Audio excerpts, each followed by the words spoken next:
So when it comes to strengthening our core, one of the most important things we can do is to train our core to be more responsive and dynamic. So that does not mean learning to brace and tense all the time. That means based on the position, movement, posture that we're in, our core will know what to do, and we're gonna have that trust, we're gonna have confidence, and we're not gonna stress out about it. So how we do that really focuses on helping us learn to understand where's our neutral, and when we are in a more compressive or extensive based movements, we're gonna know how to be, basically, where it's just gonna be autopilot, which is amazing, because then you know, yeah, I don't have to try to over-engage something. I know my core is doing its job. But the internet has just made a lot of women really insecure about this, which doesn't help, because then when you start overthinking about something, that just creates anxiety and stress. And then one of the first areas that gets really impacted when we're anxious or stressed is our core. So I'm gonna try my best to do this as cool, calm, and collected so that you don't feel stressed about this area. Because the moment that we don't become stressed here, our life just becomes so much better. So I'm gonna just break it down, very simple. Even if you are well-informed, you've done a lot of exercises, just do this with me. Just break it down, workshop, just appreciate the art of the movement, and then think about how you are now going to be able to do progressively harder things more confidently as we work through it. So let's just go over a simple exercise. Well, it's not simple, but some people might find it simple. Say, for example, a variation of a dead bug, where you've got one leg long, one arm long, and then you return back to center. A lot of the time, most people have been trained to flatten their back in this exercise. I'm gonna get you to not do that. I'm gonna get you to just focus on staying neutral, just like as you are if your feet are planted down on the floor. And instead of stressing about like tense and brace, just focus on the foot that's on the floor. Press and think about that foot and thigh down so that you're stable. And then exhale as you bring your arm and leg away from you. Inhale, come back, and try not to move this. Try not to dance around here. If you have the ability to do that, breathe and move through the motion and just think about like your bones moving rather than bracing and tensing everything. By being able to do that action, that movement fluidly, you're strengthening your 360-degree core.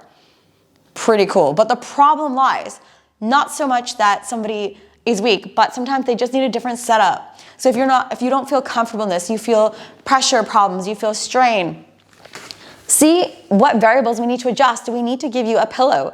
Do we need to do something to just adjust the rib cage and pelvis so that it feels nicer? And if something like that works for you, then hey, you know what? We've just solved a problem. It wasn't necessarily so much that you weren't trying hard enough. You just needed to start in a different position. And over time, you're going to be able to hopefully need less support and props. But there's nothing wrong if you do need the support and props. So when we do an exercise like the dead bug or modified version or an advanced version, we are trying our best to move with control while being able to breathe. And easier said than done. It's freaking hard. And I'm also trying to talk and do it at the same time. But that's just thinking of it in a simple way, right? So here, there, moving through, exhale, inhale, come back. Can I stay stable in here and move through?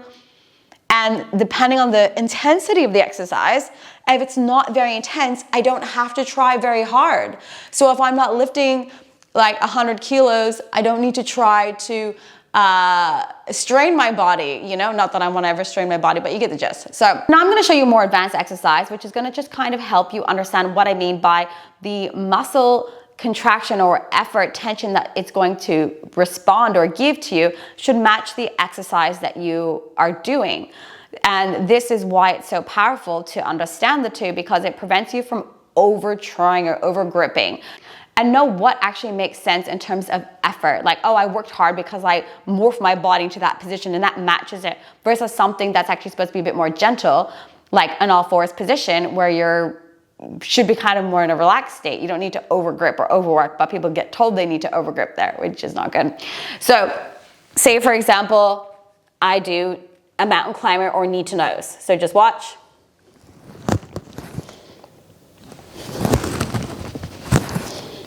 You can see when I do that, there's a lot of compression going.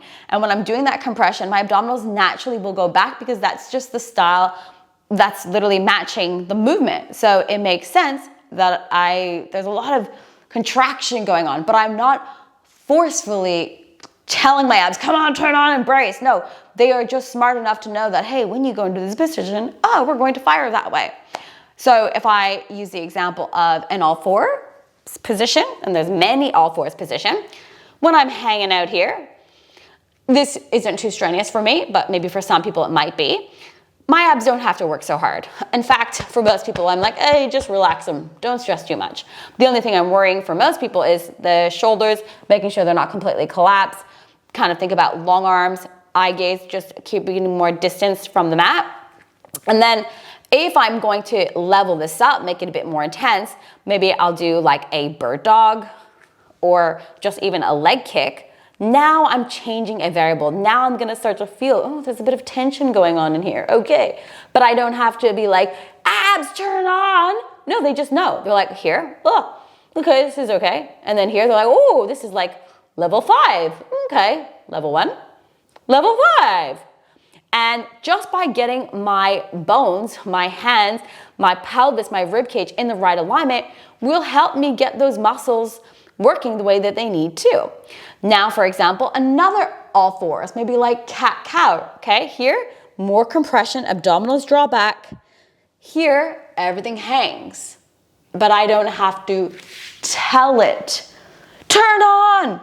So just have to emphasize that, because the amount the force that happens should be relative to the action that we're doing. And when it comes to strengthening our core, there's a lot of messaging these days for women to be like, stay neutral, but fucking tense up so fucking hard.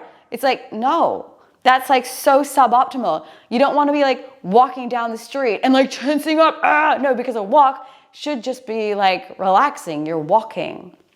So, but now go on the mat, do something really complicated. You might feel more engagement, and then that matches that movement, and it happened naturally because your whole system was working together as a team.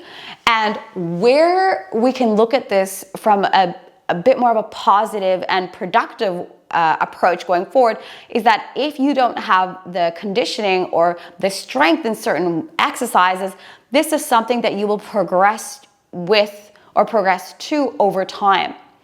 And know that that intelligence that you're going to have inside your body, which you already do hold inside your body, but it's going to come out the more that you practice these movements, the more that you practice just breathing calmly and controlled through each exercise and just building up that level of fitness as well.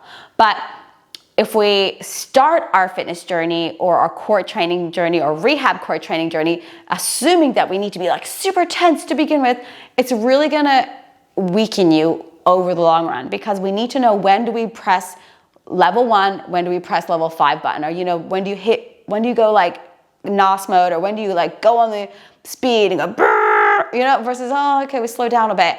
And having that mind-body connection is powerful, and it's what's going to help you be injury-free and strengthen progressively the right way. And last note I'll say is that this is just it's not so black and white, and it's not so easy just from the beginning. So don't expect yourself to have it all figured out right away.